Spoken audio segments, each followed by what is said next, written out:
राधे राधे दोस्तों, आज हम आपको सुनाएंगे एक बहुत ही अच्छी कहानी। अगर आप हमारे चैनल पर नए हैं तो प्लीज़ हमारे चैनल को सब्सक्राइब करें, वीडियो को लाइक करें और शेयर करें। बहुत समय पहले की बात है, एक गांव में दया किशन नाम का एक किसान रहता था। उसने अपनी 2 शादियां की थीं। पहली पत्नी से दया किशन के 7 लड़के और दूसरी पत्नी से उसे एक लड़की थी। कुल मिलाकर दया किशन के 8 बच्चे थे, जिनमें 7 भाई और 1 बहन। दोनों सौतन थीं, लेकिन फिर भी उसकी पत्नियां बड़े प्रेम से रहती थीं। उस दया किशन की जो पहली पत्नी का नाम कबूतरी था और दूसरी पत्नी का नाम हंसा था। दया किशन के 8 बच्चों में जो बेटी थी वो सबसे छोटी थी, लगभग 2 बरस की थी। पिता और 2 माताओं और 7 भाइयों की लाडली थी। उस बच्ची का नाम प्यार से उसकी माताओं और पिता ने सोन चिरई रखा था। सोन चिरैया अभी 3 साल की ही थी कि उसकी माँ एक बीमारी से ग्रसित हो गई और उसकी माँ के लिए जो दया किशन था उसने खूब वैद्यों को दिखाया, दवा दारू कराई, लेकिन वह जो कबूतरी को बचा नहीं पाया और कुछ दिनों के बाद कबूतरी की मृत्यु हो गई। और उसके कुछ दिन बाद उसकी दूसरी पत्नी हंसा भी बीमार रहने लगी और वह भी दया किशन को छोड़कर चल बसी। दोनों पत्नियों के जाने के बाद अब दया किशन की जिम्मेदारी और बढ़ गई थी। सोन चिरैया को देखकर उसकी मासूमियत और खिलखिलाती मुस्कान से दया किशन के सारे दर्द छूमंतर हो जाया करते थे। दया किशन अब काफ़ी बूढ़ा हो चला था। वो बस एक ही सोच में डूबा रहता था कि मेरे मरने के बाद सोन चिरैया का क्या होगा। एक दिन दया किशन इसी सोच में डूबा हुआ था कि तभी दया किशन के बड़े बेटे ने अपने पिता को उदास देखकर पूछा, पिताजी क्या बात है, आप बड़े परेशान दिखाई दे रहे हैं। दया किशन कहने लगा, कुछ नहीं बेटा, बस ऐसे ही। दया किशन का बड़ा बेटा बोला, नहीं पिताजी, कुछ बात तो है, या आप हमें बताना नहीं चाहते। ये बात बोलकर उसका बड़ा बेटा अपने खेतों की तरफ चला गया। 2 दिन बाद दया किशन खुद अपने बड़े बेटे के पास जाकर बोला, बेटा, ओ बेटा। उसके बड़े बेटा का नाम जग्गू था। बोला, जग्गू, ओ जग्गू बेटा। जग्गू बोला, जी पिताजी, कुछ कहा आपने? दया किशन कहने लगा, हाँ बेटा। कुछ देर के बाद दया किशन जग्गू की तरफ देखकर प्यार से उसे समझाते हुए कहने लगा, बेटा, मैंने तुम्हारे लिए एक लड़की देखी है, अगर तुम कहो तो बात आगे बढ़ाऊं। जग्गू कहने लगा, लेकिन पिताजी। तो दया किशन कहने लगा, देखो बेटा, ना मत करना। देखो अब मैं बहुत बूढ़ा हो चला हूँ, मेरा कोई ठिकाना नहीं है। आज हूँ, हो सकता है कल को ना रहूँ।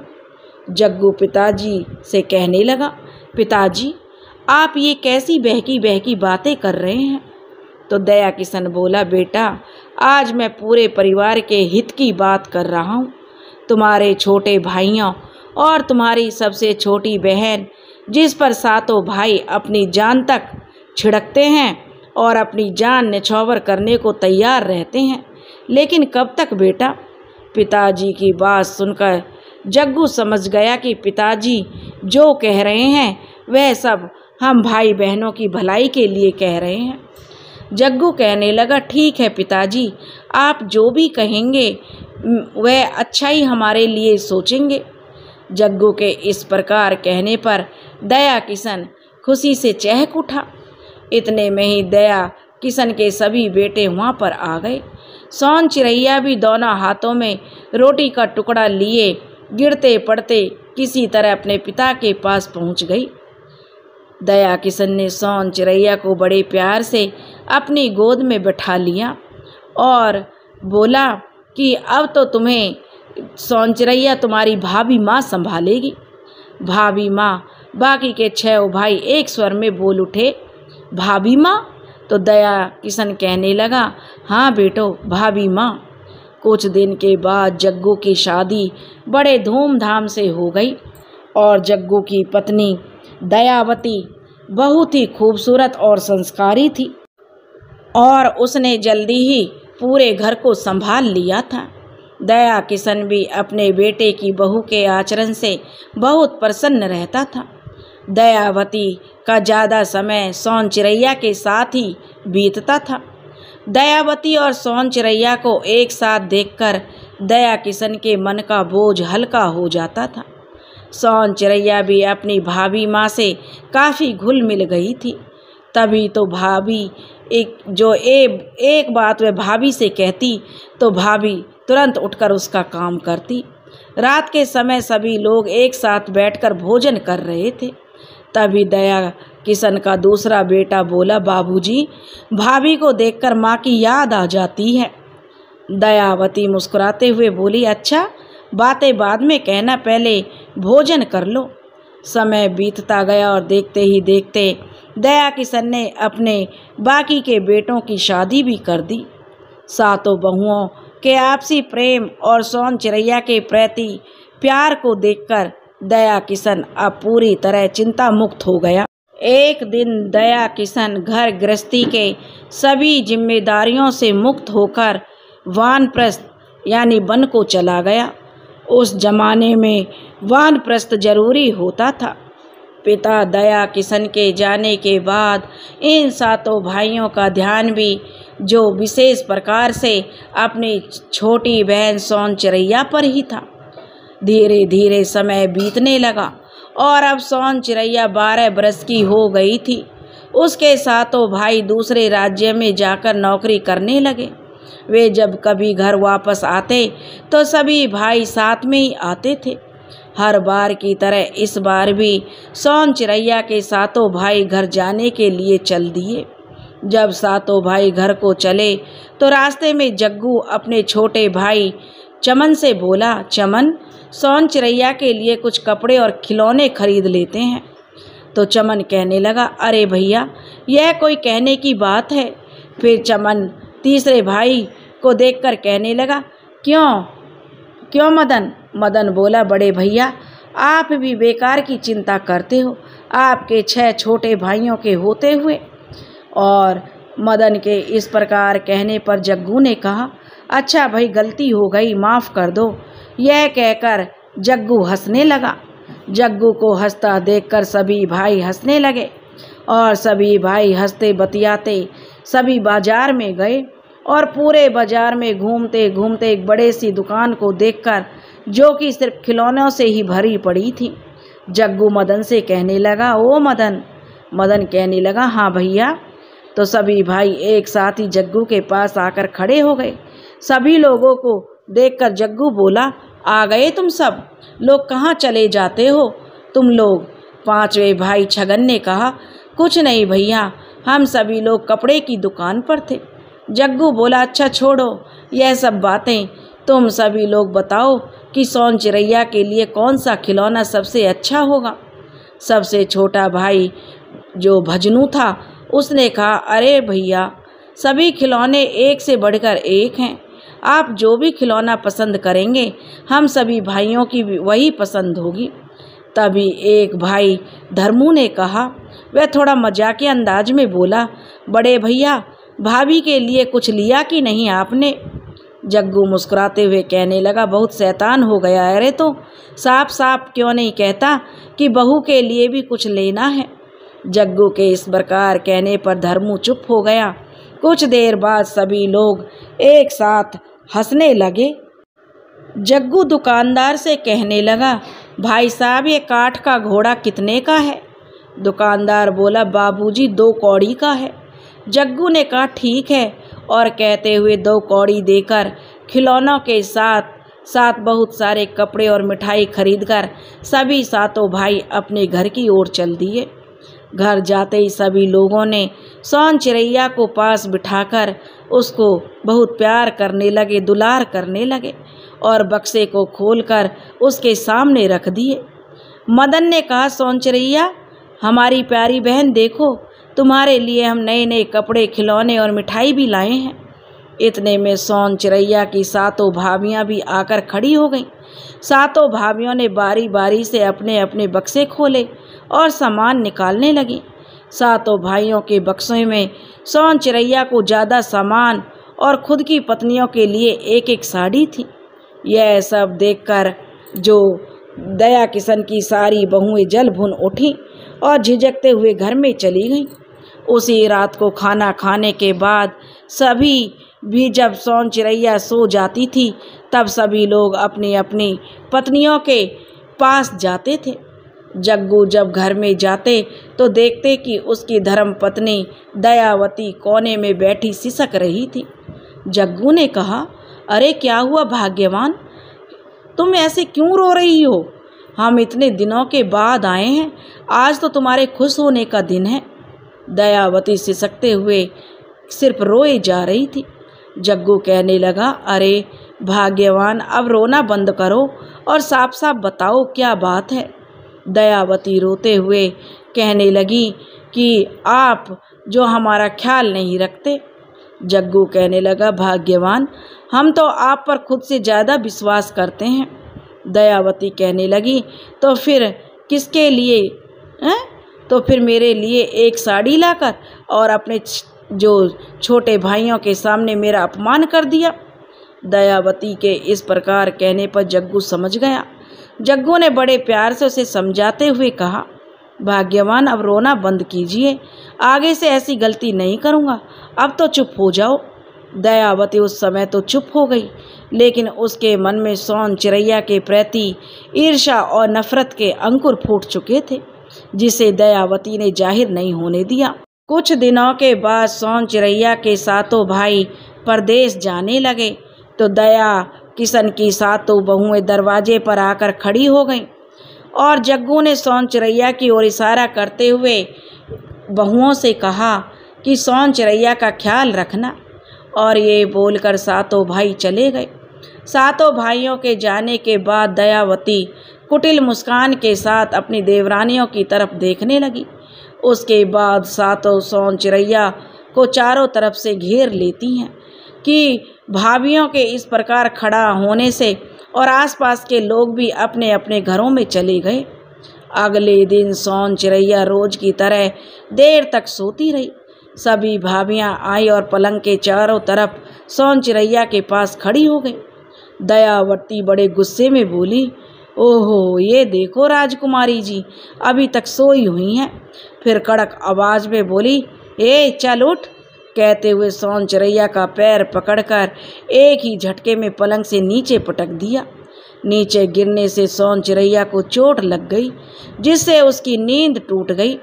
अपनी आंखों को दोनों हाथों से मलते हुए देखने लगी तो सातों भाभियां उसे घेर कर खड़ी थीं और उसे बहुत ही भला बुरा कह रही थीं। सौंचरैया तो अभी बहुत छोटी थी, वो कुछ समझ पाती इतने में ही जो दयावती उसे फिर डांट देती है। सौंचरैया जो कभी दयावती को कभी माँ की तरह देखती थी, आज वही भाभी उसे खरी खोटी सुना रही थी। यह सब देखकर सौंचरैया फूट फूट कर रोने लगी। दूसरी भाभी बोली, अरे करमजली, रोती ही रहेगी या कुछ काम भी करेगी। तीसरी भाभी बोली अपनी जेठानी से, दीदी जब ये खाली रहेगी ना तो इधर उधर घूमने चली जाएगी। चौथी ने कहा, तो क्या हुआ, बाहर रहेगी तो ठीक है ना, मैं तो इसकी सूरत भी नहीं देखना चाहती। और वह मुंह बिचकाने लगी। तभी पांचवी भाभी ने उसके सौंचरैया के हाथ को पकड़कर घर से बाहर लाई और हाथ में झाड़ू पकड़ाते हुए बोली, यदि अच्छे से झाड़ू नहीं लगाया तो आज का खाना बंद। सौंचरैया की ऐसी स्थिति देखकर आसपास के लोगों का भी मन विचलित हो उठा, पर कोई कर भी क्या सकता था। सभी भाभियों में जो सबसे छोटी वाली भाभी थी वह सौंचरैया का ख्याल रखती थी। वह अपनी 6 जेठानियों की नज़रों से बच बचा के उसकी मदद कर दिया करती थी। एक दिन की बात है, बड़ी भाभी दयावती ने कहा, सौंचरैया और यो सोन चिरैया। जब सोन चिरैया ने भाभी की बात सुनी, उसी समय वह चुपचाप डरते डरते भाभी के पास आई और पास आकर खड़ी हो गई। दयावती ने कहा, सोन चिरैया, जाओ जंगल से लकड़ी इकट्ठा करके लाओ, शाम को खाना बनाना है। और उसे आंखें दिखाते हुए कहने लगी, जल्दी लेकर आना, देर मत करना। सोन चिरैया बेचारी सिर झुकाकर बड़े ही कोमल आवाज़ में बोली, लेकिन भाभी माँ, लकड़ियाँ लाने के लिए रस्सी दे दो जिसमें बांधकर मैं लेकर आऊँगी। दयावती ने कहा, सोन चिरैया, रस्सी घर में नहीं है, बिना रस्सी के ही लकड़ी तुम लाओगी। जब सोन चिरैया जाने लगी तो दयावती ने कहा, सोन चिरैया, याद रहे, गांव में से किसी के घर से रस्सी नहीं मांगनी है। सोन चिरैया हाँ में सिर हिलाकर जंगल की तरफ चुपचाप चल दी। सोन चिरैया को जंगल की तरफ जाते देख उसे जंगल में गांव के लोग जाने से रोकने लगे, क्योंकि गांव के लोगों को सोन चिरैया बड़ी अच्छी लगती थी। वे उस पर जो उसकी मदद करना चाहते थे और उससे अच्छा प्यार करते थे, अपनापन दिखाते थे। सोन चिरैया ने लेकिन किसी भी गांव वाले की बात नहीं सुनी और जंगल के अंदर चली गई। जंगल में तो वह लकड़ी लेने पहुंच गई, लकड़ी भी इकट्ठा करने लगी। सुबह से कब दोपहर हो गई उसे पता ही नहीं चला। शायद भाभियों की डांट की वजह से सोन चिरैया की भूख और प्यास दोनों मर गई थी। सूरज सिर पर चढ़ाया सोन चिरैया को यह डर सताने लगा कि यदि देर हो गई तो मार भी पड़ेगी।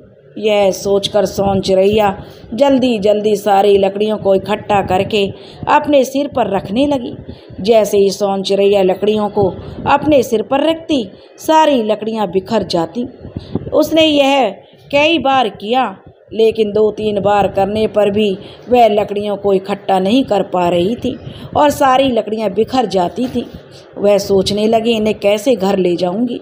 धीरे धीरे दोपहर ढलने लगी और उसके जो डर सताने लगा कि भाभी डांटेंगी ही और उसके साथ साथ उसे मार भी पड़ेगी।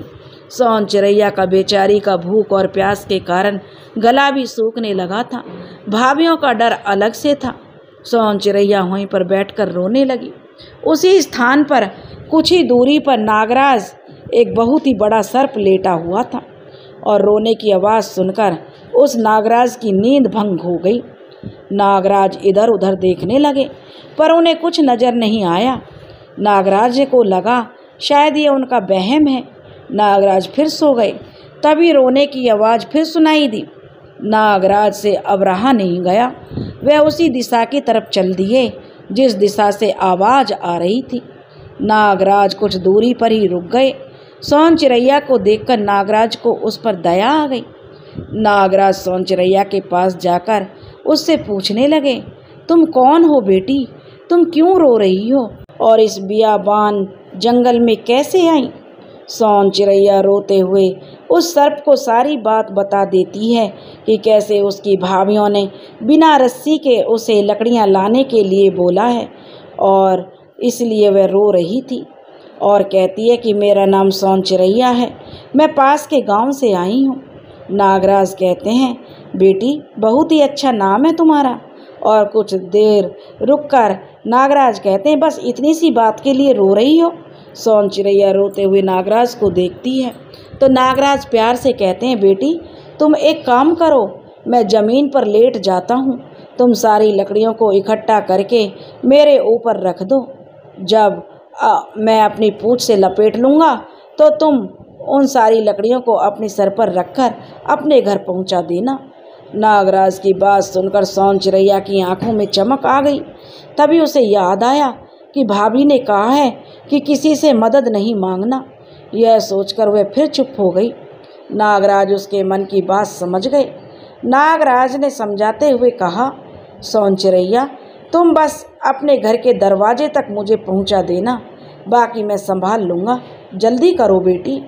नागराज के बताए अनुसार सोन चिरैया ने वैसा ही किया और लकड़ी को जैसे ही वह दरवाजे पर लाकर रखती है, नागराज उसी समय जो घर की नाली थी उसी के रास्ते से जाने लगे।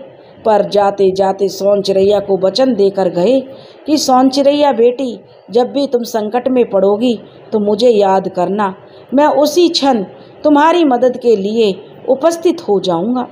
और ठीक है बेटा, अब मैं चलता हूँ। जैसे ही नाग देवता वहाँ से जाते हैं तभी सारी भाभियाँ बाहर आकर खड़ी हो जाती हैं। दयावती बड़े ही व्यंग्यात्मक लहजे में बोली, काम की ना काज की, दुश्मन अनाज की, कहाँ थी अब तक? इतनी देर कैसे हो गई? आज शाम तक तुम्हारा खाना बंद करती हूँ, आज शाम को तुम्हें खाना नहीं मिलेगा। कहकर सभी भाभियाँ चली गईं। सौंचिरैया बेचारी वहीं बैठकर रोने लगी। जब रात हुई और सब सो गए तब सबसे छोटी भाभी चुपके से अपने कमरे में ले जाकर सौंचिरैया को खाना खिलाती है और अपने पास सुला लेती है।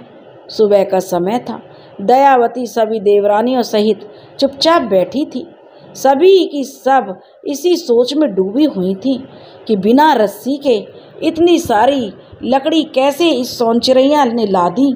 सबकी समझ में कुछ नहीं आ रहा था। उन्होंने देखा था कि लकड़ियों के पास कोई रस्सी भी नहीं थी। वह यही सोच सोचकर परेशान हो रही थीं। जब सभी भाभियां सोच में बैठी थीं, इतने में ही सबसे छोटी वाली बहू वहां पर आ गई।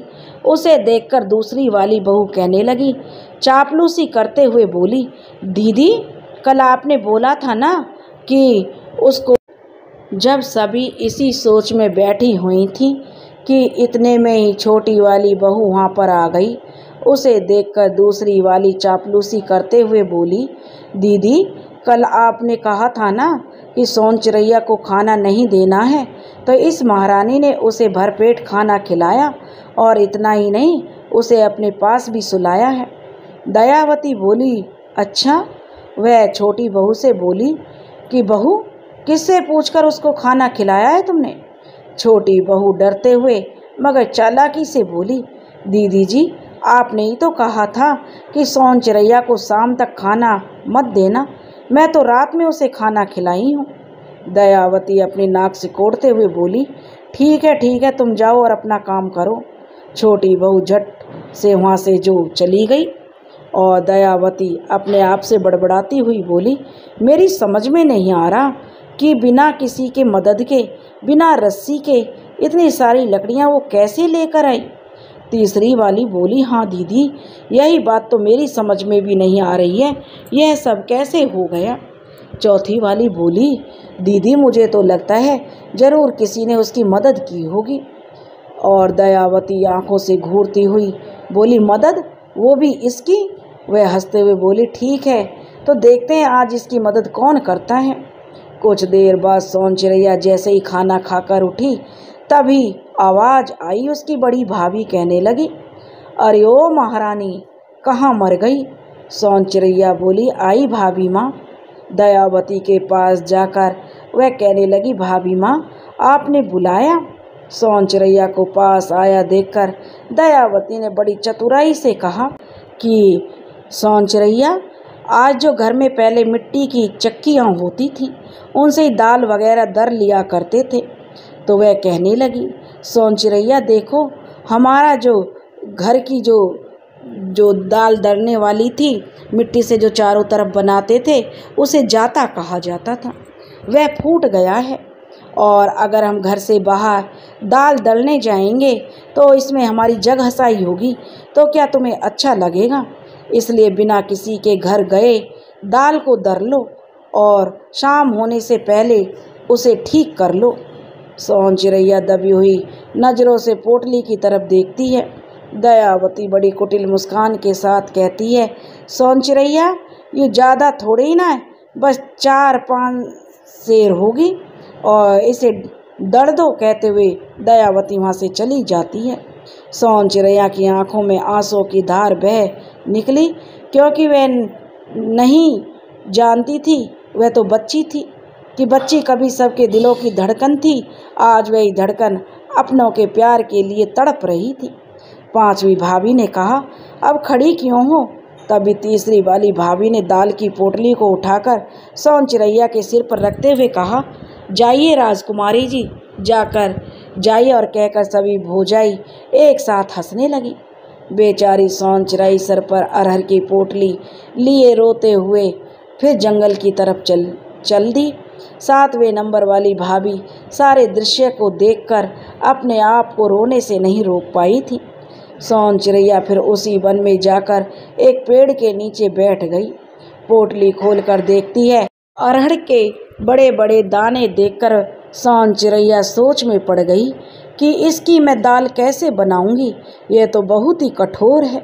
इधर उधर देखने के बाद वह कहती है, हे भगवान मेरी मदद करें, मैं 12 बरस की बच्ची जिसकी उम्र खेल कूदने की है, वो समझ नहीं पा रही थी कि अब वह क्या करे।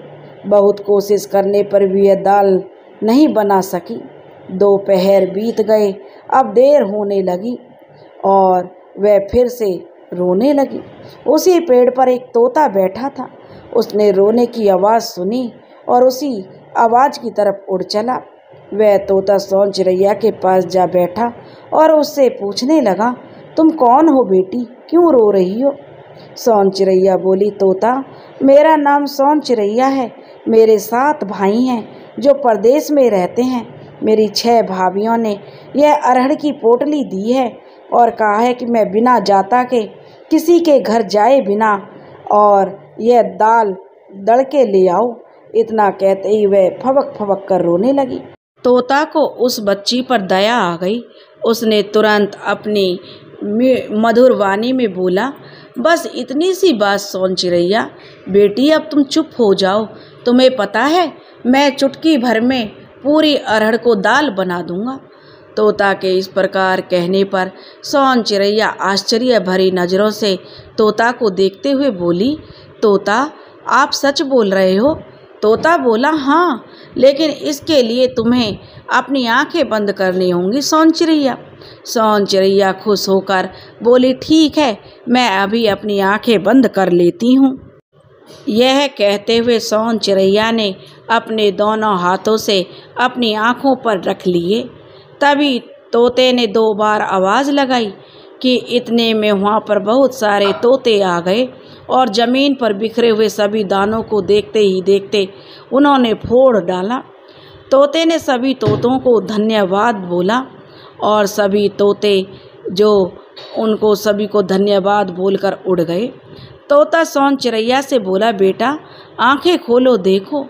तोता के इस प्रकार कहने पर सोन चिड़ैया ने जब आंखें खोली तो उसके आश्चर्य का ठिकाना नहीं रहा। उसने देखा अरहर के जितने भी दाने थे सब के सब टुकड़ों में थे। यह देखकर सोन चिड़ैया बहुत खुश हुई।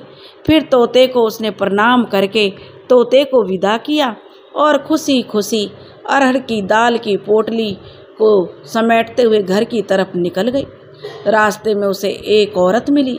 उस औरत ने उससे पूछा, अरे सोन चिड़ैया बिटिया, जंगल की तरफ से क्यों आ रही हो और ये तुम्हारे हाथों में पोटली कैसी है? सोन चिड़ैया बोली, काकी जी हम तो बेर बीनने गए थे।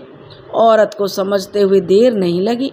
सोन चिड़ैया बेटा, वह कहने लगी, इस तरह अकेले जंगल की तरफ अब दोबारा मत जाना। सोन चिड़ैया बोली, क्यों काकी जी? तो वह औरत बोली, बेटी जंगल में बड़े खतरनाक लोग रहते हैं। सोन चिड़ैया हंसते हुए कहने लगी, काकी आप इतना क्यों डरती हो?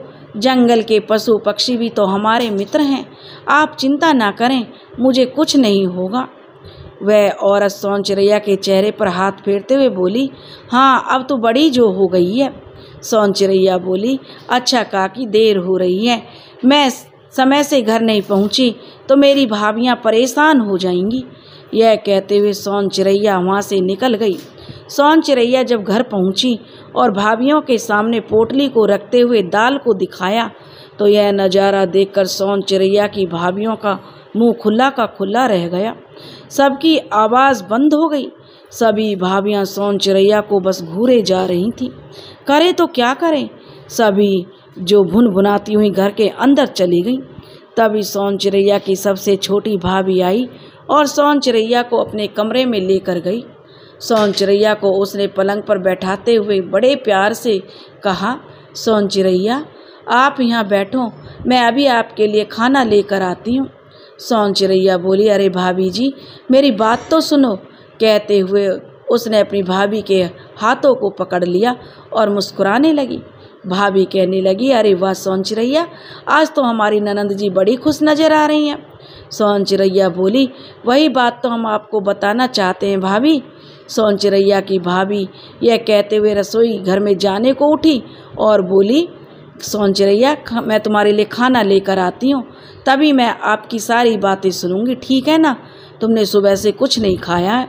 कुछ देर बाद खाना लेकर उसकी भाभी आई और सोन चिरैया को खिलाने लगी।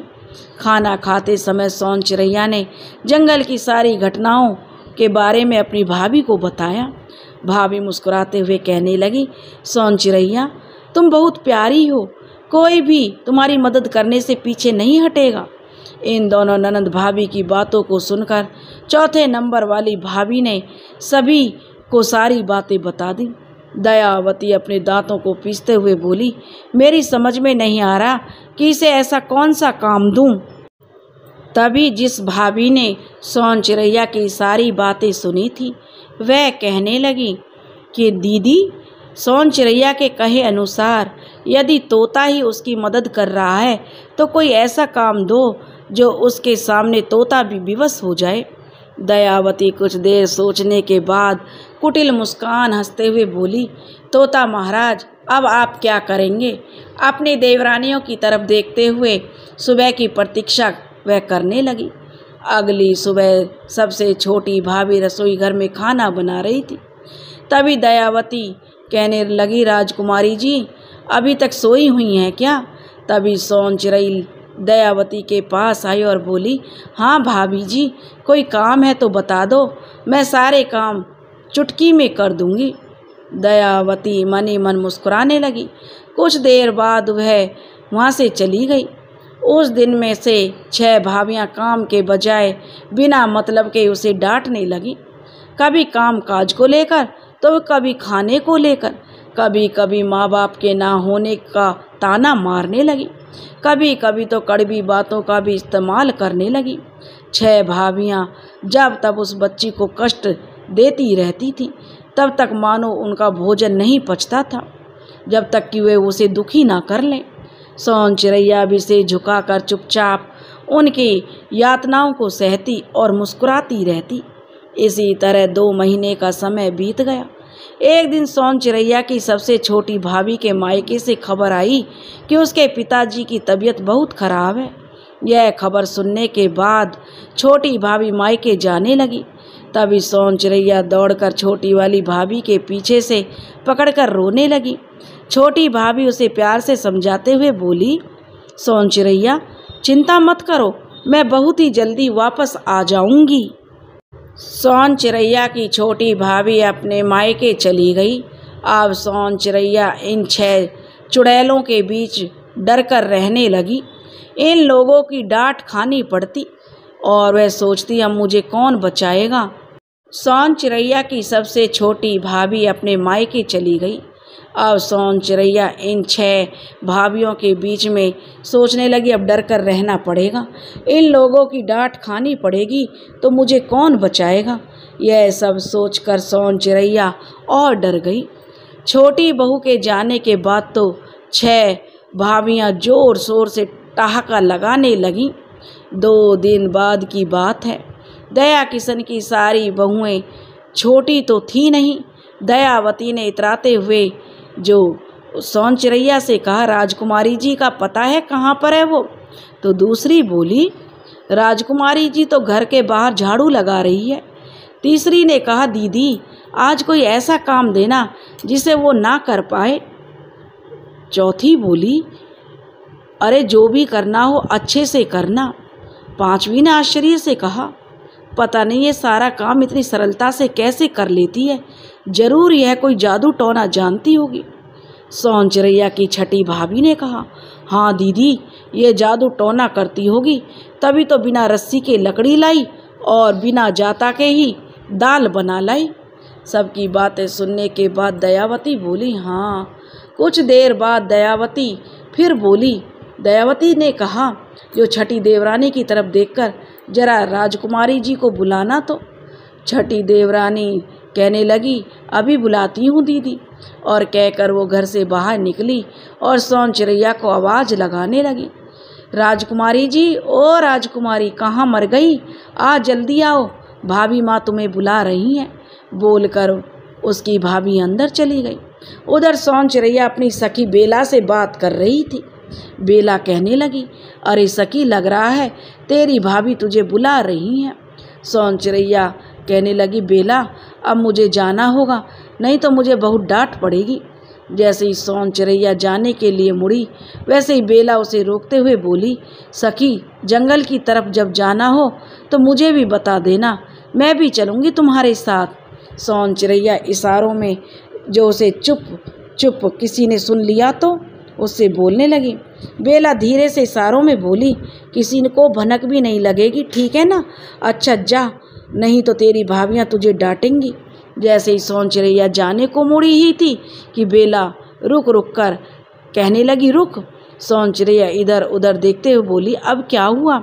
बेला बोली, कैसे पता चलेगा और कौन बताएगा मुझे कि तुम जंगल की तरफ जा रही हो? तो सोन चिड़ैया कुछ देर सोचने के बाद खुश होकर बोली, सखी, मैं जब जंगल की तरफ जाऊंगी तो गीत गाती चलूंगी।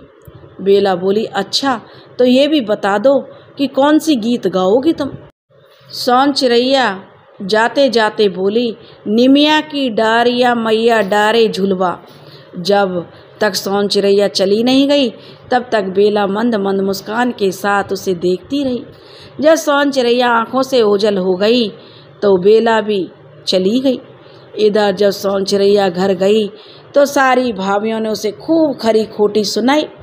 दयावती ने गुस्से में कहा, बुलाने पर भी नहीं सुनाई देता तुम्हें, आज तुम्हारी खैर नहीं है। दूसरी भाभी की तरफ देखते हुए जो दयावती ने कहा, जा धान की पोटली लेकर आ। तो वह बोली, जी दीदी, अभी लाती हूँ। और दूसरी वाली भाभी बड़ी सी धान की पोटली लेकर आ गई और सोन चिड़ैया के पास लाकर पटक दी। दयावती अपने दांतों को पीसते हुए बड़े गुस्से में बोली, बिना किसी के घर जाए बिना ओखल मूसल के ही धान कूट कर ले आना, अगर ऐसा नहीं हुआ तो फिर मत आना। दूसरी भाभी ने कहा, ध्यान रहे चावल में धान का एक भी दाना ना रहे। सोन चिड़ैया से झुकाकर डरते हुए बोली, जी भाभी माँ।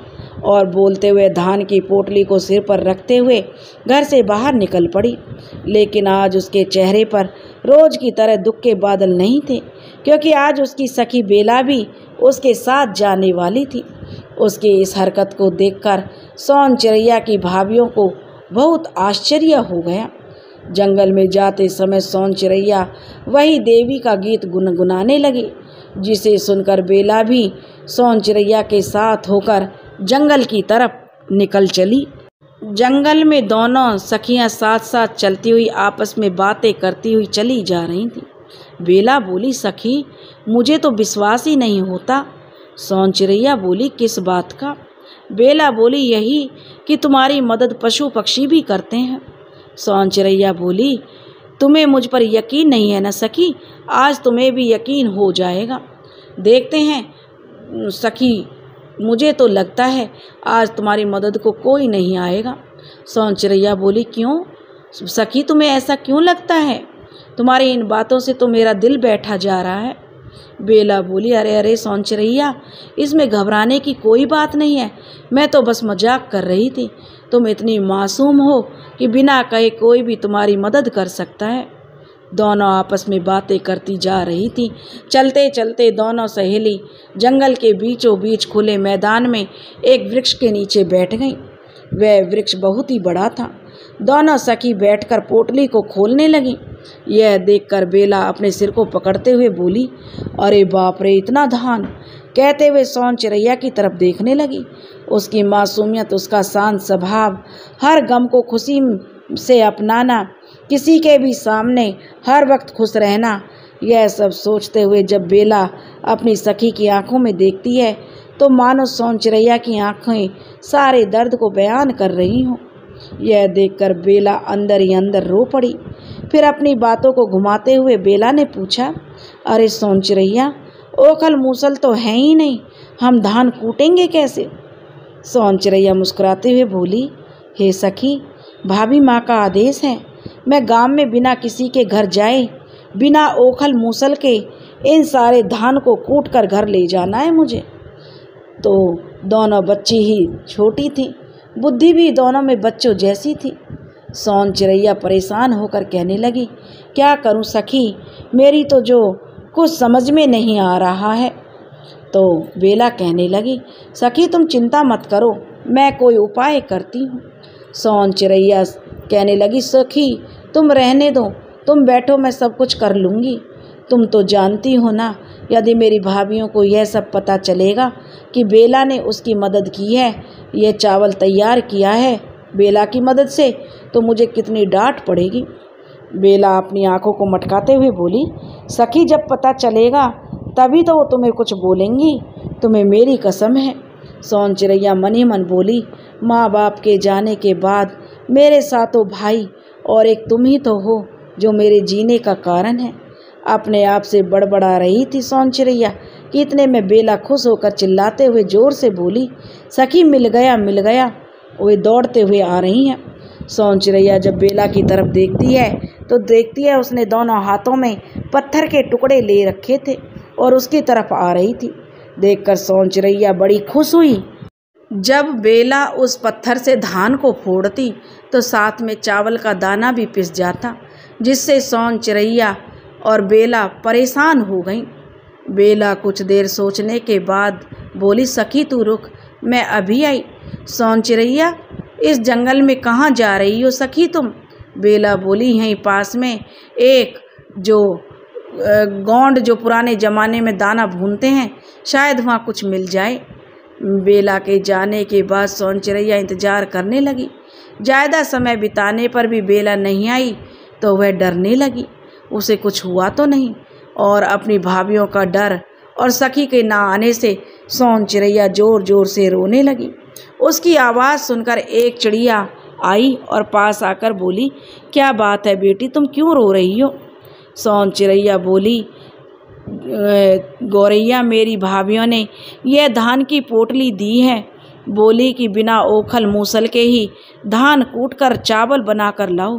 इसी चावल के चक्कर में मेरी सखी भी कहीं गई है। वह रोने लगी। और गौरैया आप ही बताओ, बिना ओखल मूसल के ये धान चावल कैसे बनेगा? मेरी सखी कहाँ गई होगी? इतना कहकर सोन चिरैया फिर रोने लगी। तो वह चिड़िया बोली, देखो तुम्हारी सखी अभी आ जाएगी। अच्छा, मैं अभी अपने साथियों को बुलाती हूँ, क्योंकि उसे सोन चिरैया पर दया आ गई थी। और इतना कहकर चिड़िया उड़ गई। तभी बेला भी उदास मन से आकर बैठ गई और रोने लगी। इंतजार करते करते जब चिड़िया नहीं आई तो सोन चिरैया एकदम मासूम हो गई और एकदम से उदास हो गई और कहने लगी, लगता है चिड़िया नहीं आएगी। कुछ देर बाद अचानक वहाँ पर बहुत सी चिड़िया आ गई। देखते ही देखते सारे धान को फोड़कर उन्होंने चावल बनाकर सारी चिड़िया उड़ गई। यह देखकर बेला आश्चर्यचकित रह गई। सोन चिरैया चावल को पोटली में इकट्ठा करके घर की तरफ दोनों सखी चल दी। रास्ते में बेला बोली, अच्छा सखी मैं चलती हूँ। सोन चिरैया बोली, सखी यह बात किसी को मत बताना। बेला बोली, तेरी कसम सखी, किसी को नहीं बताऊंगी। जब भाभियों ने देखा कि चावल एकदम से साफ और धान का एक भी टुकड़ा उसमें नहीं है तो वे और चिढ़ गईं और उसे कठिन से कठिन काम यह कैसे कर लेती है, और उनकी जलन और बढ़ गई। उस रात भाभियों ने सोन चिरैया को खाना भी नहीं दिया। बेचारी पानी पीकर सो गई, परंतु उसे नींद नहीं आई। उसकी आंखें खुलीं जिसमें आंसू बह रहे थे। उसी रात परदेश से सातों भाई एक ही जगह पर सोए हुए थे। तभी सबसे बड़ा भाई अचानक उठ बैठा और अपने भाइयों को पुकारने लगा। मगन मगन भाई के अचानक इस तरह पुकारने पर सारे भाई जाग उठे। सबसे छोटा भाई बोला, क्या बात है भैया, इतनी रात को क्यों बुला रहे हो? जग्गू कहने लगा, भैया मैंने अभी अभी सपने में देखा है, हमारी बहन बहुत रो रही है, जरूर वह किसी कष्ट में होगी। तीसरा भैया कहने लगा, भैया रात गहरी है, परेशान ना हो, कल सुबह हम सभी लोग घर चलेंगे। जग्गू घबराते हुए बोला, मैं सुबह तक का इंतज़ार नहीं कर सकता। चौथा भाई बोला, लेकिन भैया। जग्गू कड़क आवाज़ में बोला, मैं अभी जाऊंगा। यह कहते हुए जग्गू अपना झोला और डंडा हाथ में लेकर और एक मसाल लेकर तैयार हो गया। यह देखकर सभी भाई जग्गू के साथ हो लिए। अगले दिन जो बच्ची कभी देर तक सोती थी, उसके जागने से पहले ही ज़रूरत की सारी चीज़ें उसके सामने होती थी, आज वही बच्ची सूर्य उदय से पहले उठकर चूल्हे और बर्तन का काम निपटा रही थी और झाड़ू लगा रही थी। सूरज को निकले 1 घंटे से ऊपर हो चुका था। तभी सोन चिरैया की नज़र सबसे छोटी भाभी पर पड़ी, जो कि अपने मायके से वापस आ रही थी। छोटी भाभी को देखकर सोन चिरैया उससे लिपट गई। सोन चिरैया कहने लगी, भाभी आप अंदर जाइए, मैं झाड़ू लगाकर अभी आती हूँ। छोटी भाभी बोली, सोन चिरैया झाड़ू बाद में, पहले घर में चलो, देखो मैं तुम्हारे लिए क्या क्या लाई हूँ। सोन चिरैया को साथ में लेकर छोटी भाभी अंदर चली गई।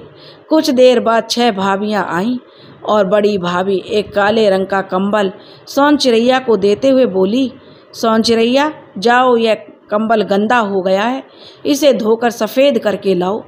दूसरी कुटिल मुस्कान से मुस्कुराती हुई बोली, राजकुमारी जी कंबल को तब तक धोइएगा तब तक कि वह पूरा सफ़ेद ना हो जाए। सभी लोग एक साथ हंसने लगे।